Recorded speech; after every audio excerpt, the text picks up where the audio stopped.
So they say that a picture is worth 1,000 words. And so I thought, since I only have about 12 minutes with you today, I'd at least start with the first 10 seconds and get about 10,000 words out of the way. So while you're trying to figure out which one is me, I should just remind you again that I'm a native Memphian. And I chose to come home.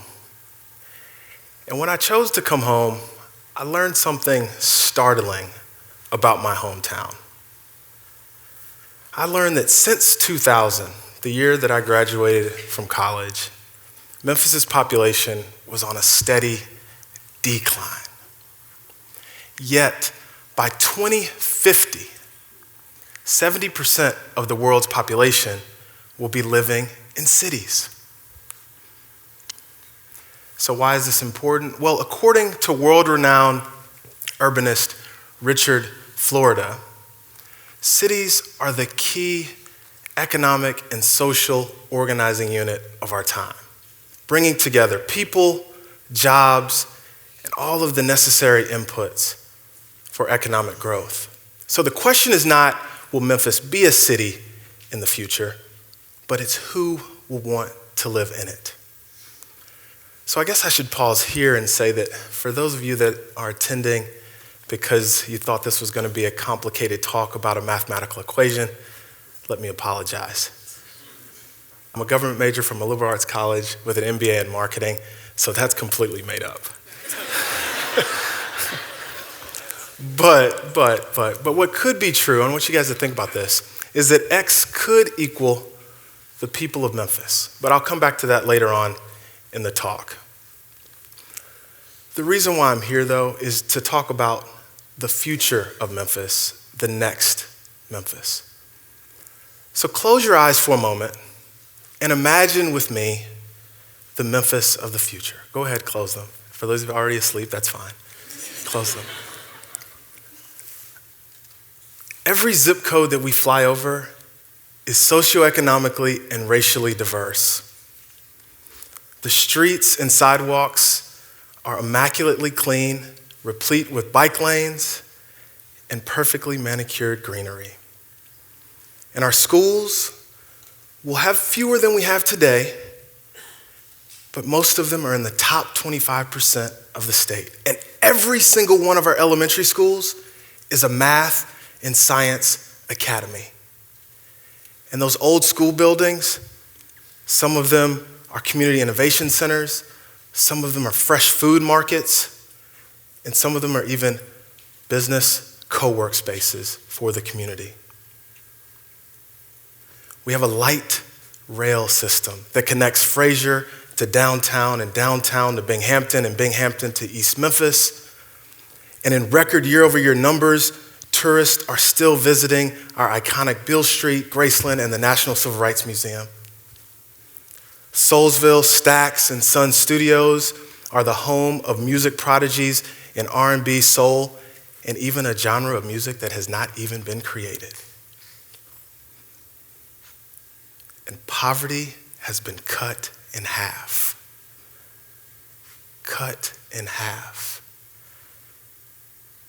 And unemployment is virtually non-existent. You've been hypnotized. Okay, you can open your eyes. But that is our North Star. That should be the Memphis of the future.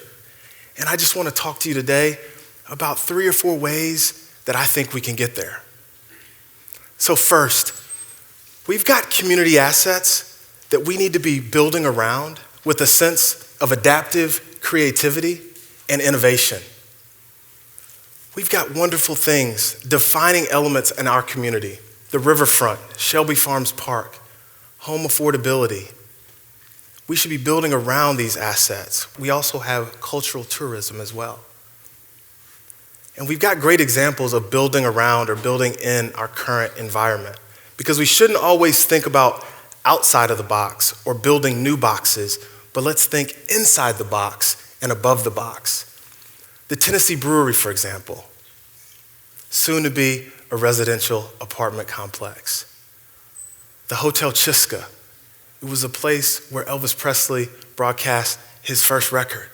Now it's one of the booming and thriving living spaces in our community. And even the University of Memphis Law School, once a historic post office. So we've got great examples of doing this already.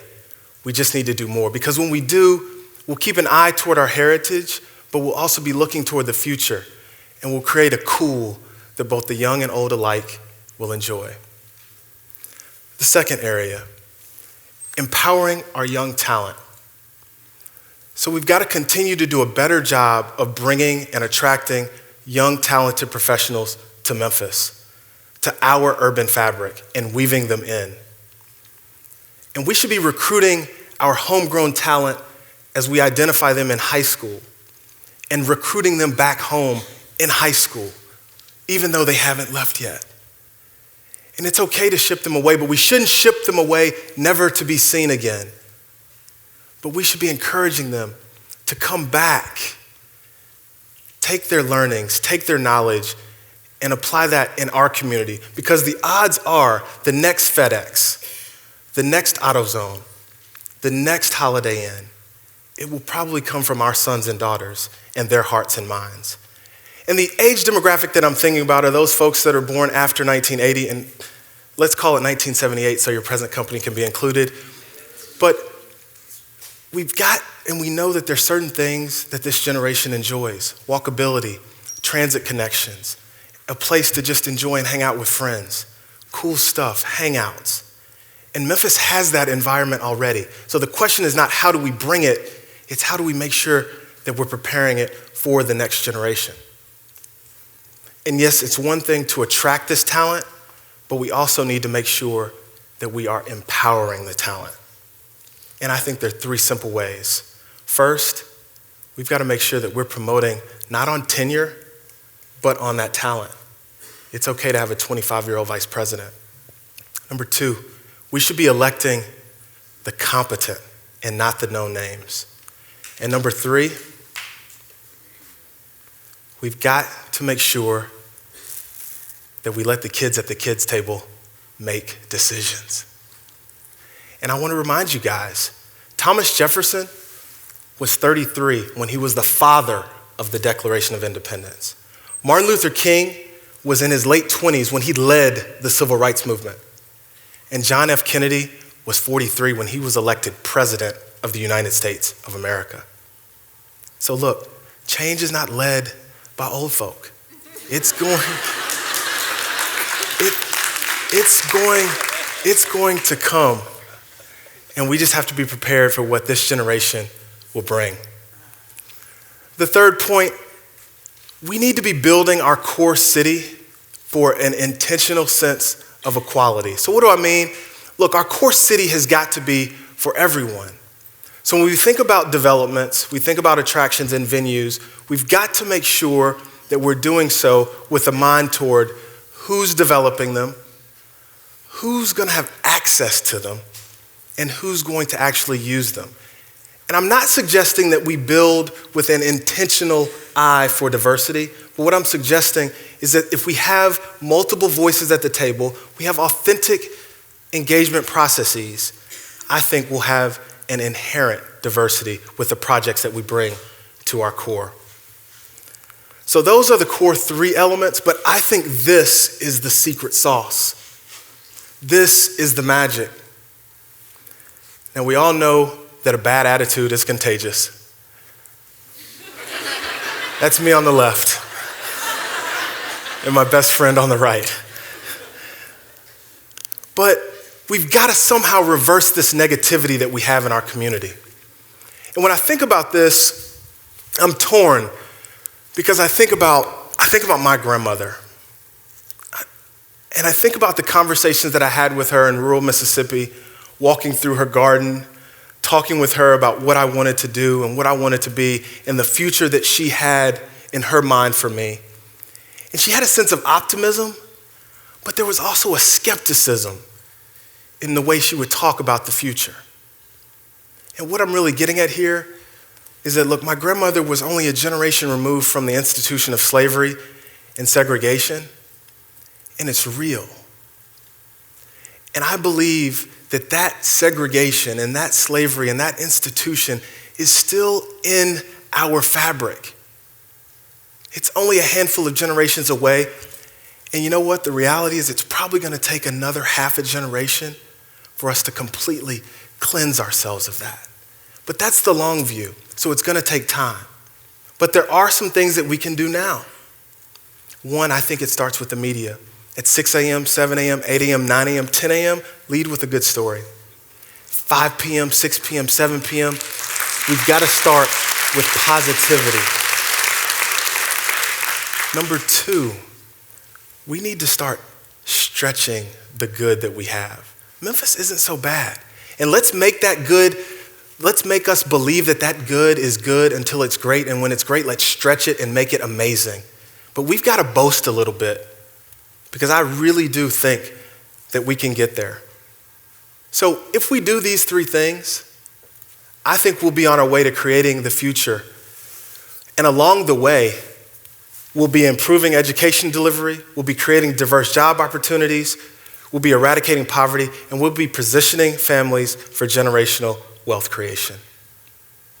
And to me, the most important is positioning families for generational wealth creation.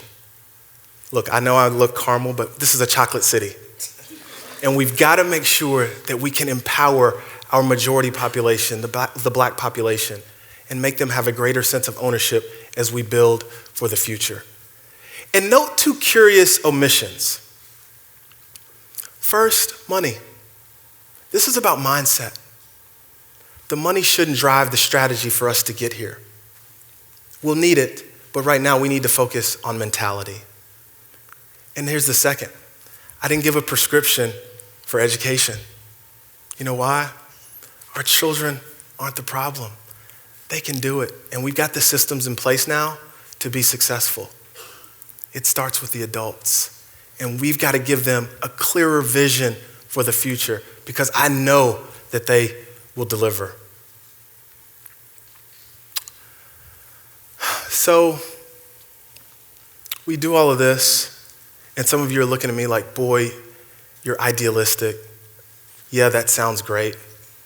But I think it's possible because you know what? There was a time when we didn't think we would break the 4-minute mile barrier.